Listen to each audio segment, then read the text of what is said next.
Hi, I'm Zach Reiser, and welcome back to another bass effects pedal review.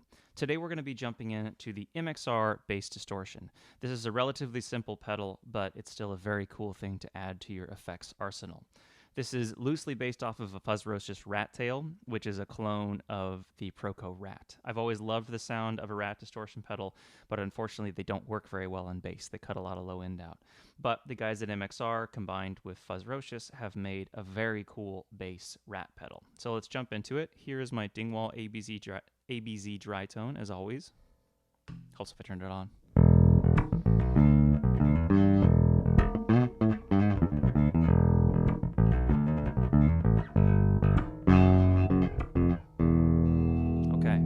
So going into the pedal, it has basically two sides to it, the silicone side and the LED side. I'm going to go through medium, low, and high gain settings for each, and then kind of explain why I like one over the other. And then at the end of the video, I'll combine it with a bunch of my other pedals to show you how I like to use this pedal beyond just the pedal by itself. So starting with the silicone side, this is the distortion, kind of a low gain setting here. This is that classic rat sound.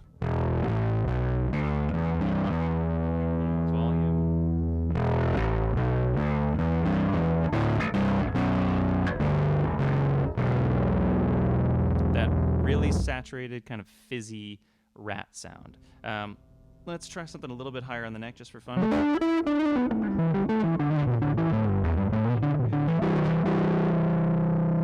And then for fun, let's try something with a pick as well, same settings.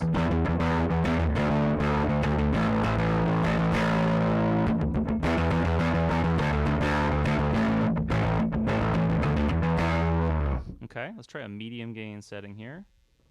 Really starts to get saturated at this point. Back to fingers.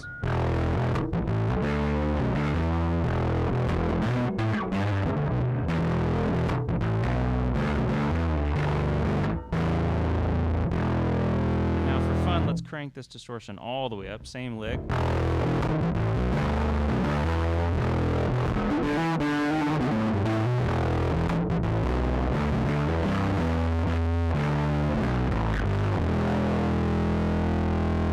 Now, we've almost reached fuzz territory with the distortion up this high, and unfortunately on the silicone side you do still lose a little bit of low-end definition. It's nowhere nearly as bad as the original Proco Rat, but that's why they give you this handy little blend knob. So let's crank the blend in there, and now same lick but with the blend at noon.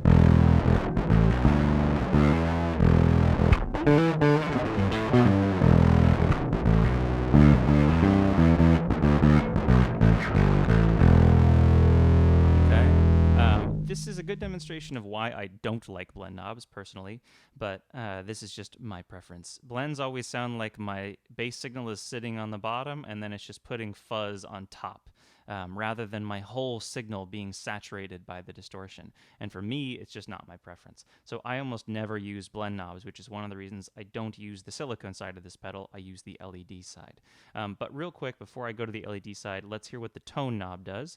So here is the tone knob right in the middle at noon.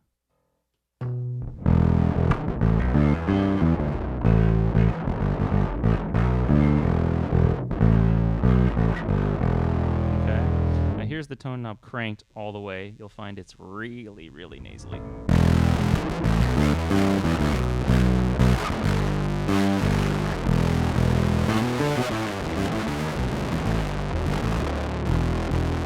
Honestly, I can't imagine ever using that much high end, because through a PA system, you'd be killing the front row with high frequencies. So for me, my favorite tone knob setting is kind of right in between those, where you get a little bit of that high end snarl, but it's not overly fizzy. Okay, so let's take the dry off and let's go to the LED side. This is the way that I choose to use this pedal most of the time. Here is a low gain setting on the LED side. You can hear there's not a lot of distortion there. To me, the LED side is much more dynamic. You can go from a very low gain overdrive to almost that fuzzy signal like you did on the silicone side, whereas the silicone is basically overly saturated all the time. Yet again, here's that low gain sound.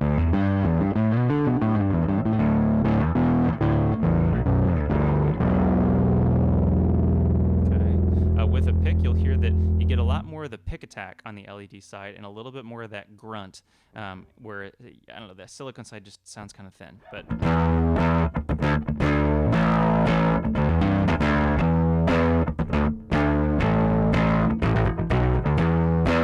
okay, still using a pick. Let's turn the gain up here quite a bit to the noon.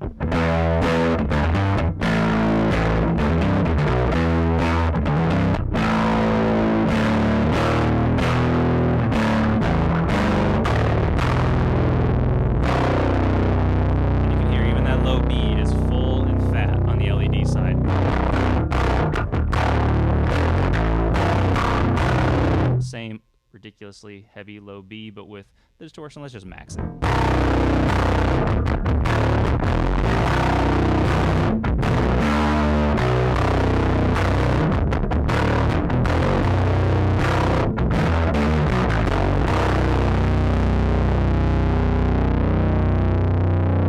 That to me is what I love about the Rat. It's just so in your face, and just, I don't know, the breakup is so pretty on it. Let's turn the distortion back down to about 10 o'clock. I'm going to do a little bit of slap because I actually really like the way that this sounds with slap as well. So.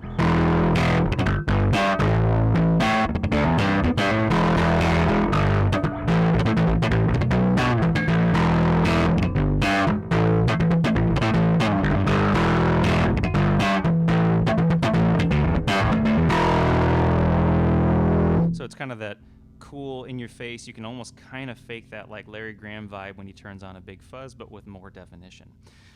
Okay, so hopefully you're kind of getting an idea of how the pedal sounds in all of its different settings. But what I always like to do in my videos is try to blend with the other gear on my board, because it's how I actually use my pedals, is with everything else. So let's turn on a little bit of reverb first, and I'm going to go into the higher register and show how I use this as a little bit of a soloing distortion as well. Now, the LED side is very pick sensitive, which I really like. So if I play soft, you hear a little bit of fizziness, but I can almost get away with playing these pretty dense chords, and it rings out fine. And then if I dig in,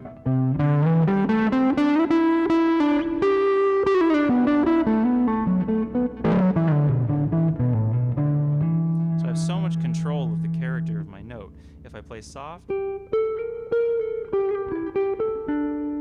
barely any distortion. If I play loud, soft, loud. I can even get away with this using harmonics. So for instance, a classic Jocko lick.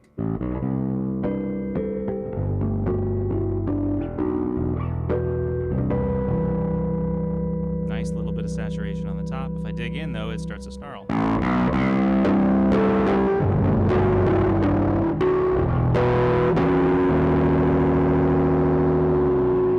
So that pick sensitivity is one of the things I really like about the MXR Bass Distortion. Okay, let's try a different combination. Let's take my OC2 Octaver, which you can see a review of in the OC2 video. So here's the OC2 by itself.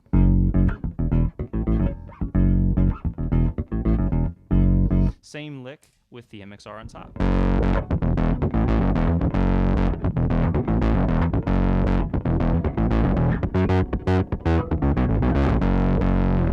With just the sub of the OC2. So here's just the sub, no dry bass.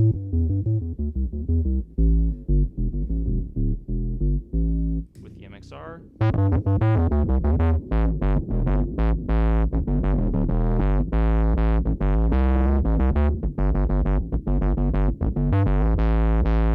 So blended with the OC2, the MXR actually does a pretty good job of getting you into that kind of synthy texture.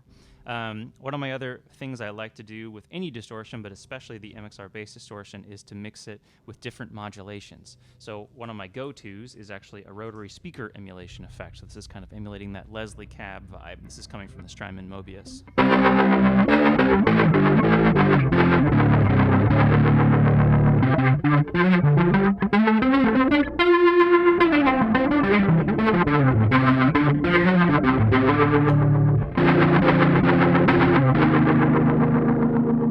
Very cool sound. Gets a very kind of in-your-face, pseudo-organish vibe.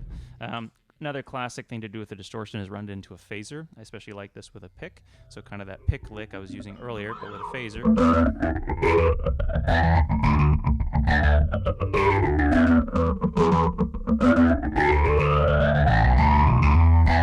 And just as an idea, if the MXR was not on, the phaser is much more subtle. You don't get nearly as much swooshiness unless you have that distortion on.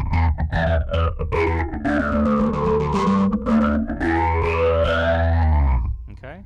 Another very classic thing to do with the distortion is run it in to a flanger. This is kind of going along the Justin Chancellor vibe, the Tool-esque sound.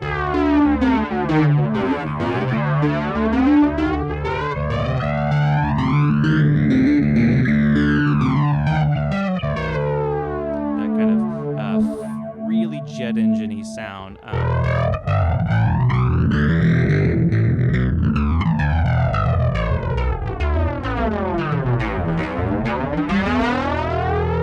Now, I will point out that that's a really extreme flanger, so it wouldn't be quite as crazy if it was a softer flanger. One other thing that I'll show you too, because I'm actually always amazed at how pretty.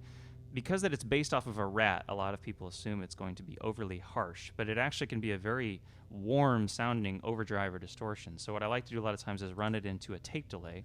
So this is a really nice tape delay on one of my Eventide H9s. Here's the tape delay by itself. Nice long tape delay.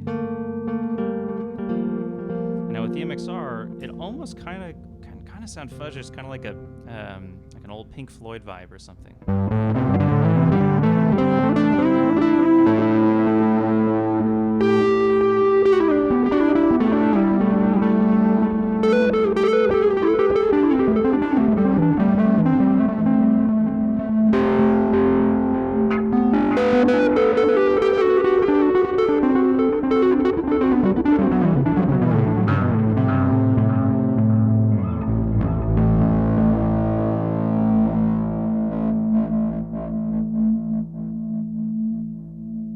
So, really versatile distortion pedal, especially, I think a lot of people think rats are one-dimensional, and unfortunately, that's just wrong.